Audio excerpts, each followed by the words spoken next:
विद्यार्थी मित्रांनो नमस्कार. आपण आलेलो आहोत नांदेड आणि यवतमाळ जिल्ह्याच्या सीमेवरती.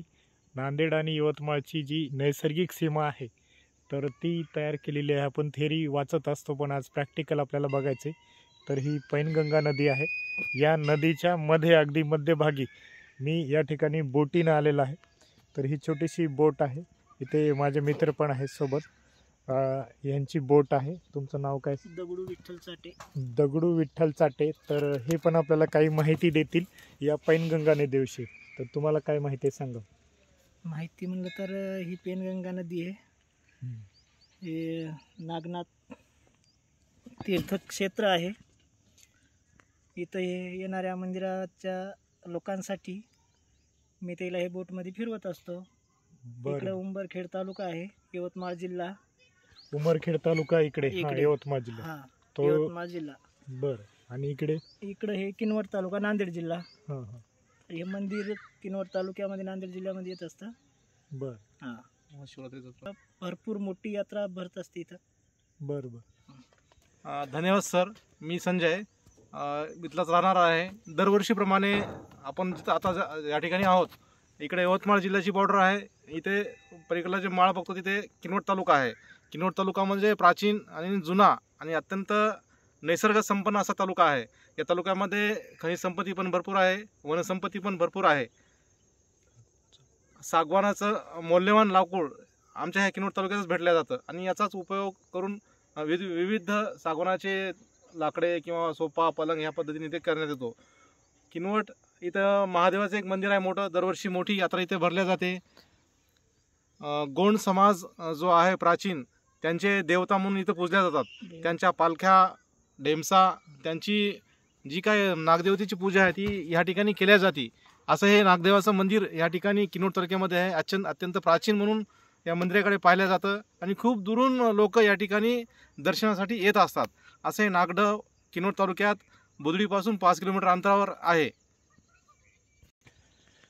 तर मित्रांनो अशी ही पैनगंगा नदी जी आहे तर तिचा उगम अजिंठा डोंगर रांगामध्येच झालेला आहे. अजिंठा डोंगर रांगाची एक जी रेंज आहे तर ती बुलढाणा जिल्ह्यामध्ये येते. बुलढाणा जिल्ह्यामध्ये देऊळघाट नावाचं ठिकाण आहे. तर त्या ठिकाणी ही पैनगंगा नदी उगम होते. तर तिथून येते. आणि विदर्भ आणि मराठवाड्याला वेगळी करणारी नदी कोणती असा जेव्हा प्रश्न येईल तुम्हाला तर ती पैनगंगाच लिहायची. बऱ्याचदा वैनगंगा पहिला पर्याय दिला जातो पण वैनगंगा लिहायची नाही मित्रांनो, पैनगंगा आहे. लक्षात ठेवण्यासाठी एक ट्रिक सांगतो तुम्हाला की विदर्भ आणि मराठवाड्याच्या मध्ये पेन ठेवलेली आहे. पेन, तर पेन ती उचलायची विदर्भाला किंवा मराठवाड्याला. तर मग ही पेन म्हणजेच पैनगंगा असं लक्षात ठेवायचं.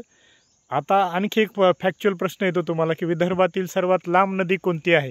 तर लांब नदी कोणती तर ती हीच आहे, पैनगंगा. याची लांबी किती आहे असं तुम्हाला विचारतील कधी तर किलोमीटरमध्ये. तर विदर्भातली सर्वात लांब, महाराष्ट्रातली लांब तशी गोदावरी आहे.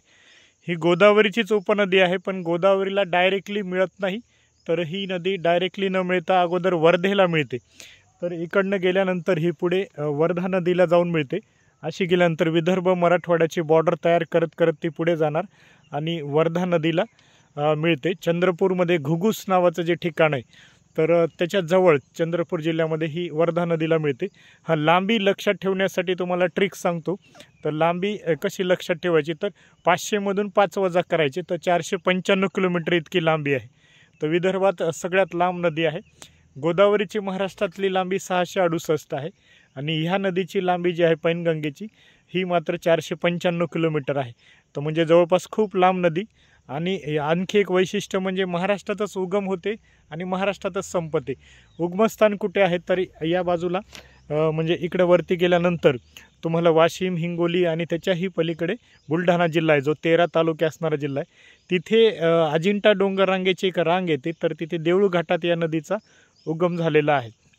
आणि सहस्त्रकुंड नावाचा जो धबधबा आहे तर मग ह्या नदीचा धबधबा पण बऱ्याचदा विचारला जातो. तर ही नदी जी इकडनं येत असते तर किनवट तालुक्यामध्ये सहस्त्रकुंड नावाचा धबधबा आहे. हा धबधबा जलविद्युत निर्मितीसाठी उपयुक्त आहे परंतु 12 महिने पाणी नसतं म्हणून जलविद्युत निर्मिती केली जात नाही. तर सहस्त्रकुंड धबधबा कोणत्या जिल्ह्यात आहे असा बऱ्याचदा प्रश्न विचारतात. तर तुम्ही जर यवतमाळ जिल्ह्याच्या वेबसाईटला गेलात कलेक्टर ऑफिसच्या तिथे पण सहस्त्रकुंड धबधबा दाखवला जातो. आणि नांदेड जिल्ह्याच्या जर तुम्ही पर्यटन स्थळामध्ये पाहिलं तिथे पण सहस्त्रकुंड धबधब्याबद्दल माहिती मिळते. याचं कारण का, तर ही नदीच मुळात दोन्हीची बॉर्डर तयार करते, यवतमाळ आणि नांदेडची.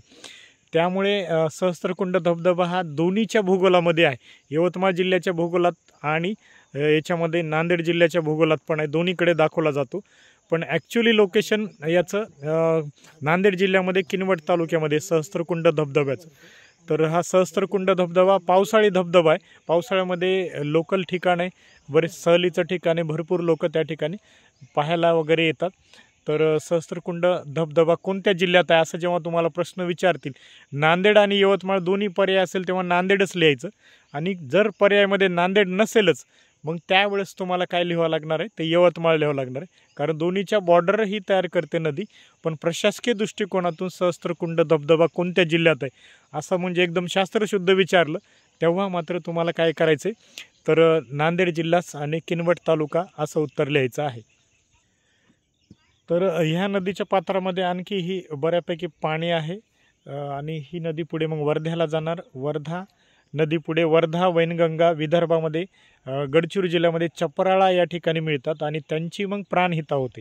म्हणजे ही नदी डायरेक्ट गोदावरीला मिळत नाही, परंतु तरीही गोदावरीची उपनदी आहे. गोदावरीचे जे उपखोरे आहेत तर त्याच्यामध्ये पैनगंगा हे उपखोरं महत्त्वाचं आहे. यवतमाळमधून एक हा जो यवतमाळ जिल्हा दिसतोय समोर, उंबरखेड नावाचा तालुका. यवतमाळमधल्या सगळ्या ज्या महत्त्वाच्या उपनद्या आहेत तर ह्या सगळ्या उपनद्या ज्या आहेत तर त्या या नदीला येऊन मिळतात. मग या नदीविषयी ॲक्च्युली तुम्हाला फॅक्च्युअल पूर्ण आज उरलेला जो डाटा आहे इथेच मी सगळ्या व्हिडिओमध्ये सांगत नाही, तर फॅक्च्युअल डाटा तुम्हाला विथ मॅपिंग कवर करायचा असेल तर आपलं ॲप पण डाउनलोड करा. ॲपमध्ये PDF आहे आणि टेलिग्राम चॅनल पण आपलं डिस्क्रिप्शन बॉक्समध्ये त्याची लिंक दिली, टेलिग्राम चॅनलला पण जा. तिथे तुम्हाला आणखी डिटेल दिले की यवतमाळमधून कोणत्या नद्या पैनगंगेला मिळतात. म्हणजे तुम्हाला विचारतील खाली कोणती नदी पैनगंगेची आहे किंवा नाही, आणि किनवटमधून किनवट किंवा नांदेडमधल्या कोणत्या नद्या तिला मिळतात, तर याची डिटेल माहिती त्या PDF मध्ये दिलेली आहे. तुम्हाला माझा व्हिडिओ आवडला असेल, एकदम नॅचरल खूप मेहनतीने तयार केला मित्रांनो. तर जळगाव जिल्ह्यातून मी इथे पैनगंगा नदी बघण्यासाठी खास आलेलो आहे, फिरण्यासाठी. तर खूप मेहनतीने केलेलं आहे. मला माझ्या मेहनतीला थोडीशी तुमच्या मदतीची गरज आहे. मदत म्हणजे तुम्हाला फक्त व्हिडिओ लाईक करायचा आहे आणि शेअर करायचा आहे. शक्य झालं तर तुम्ही स्टेटसला सुद्धा ठेवू शकता. धन्यवाद मित्रांनो.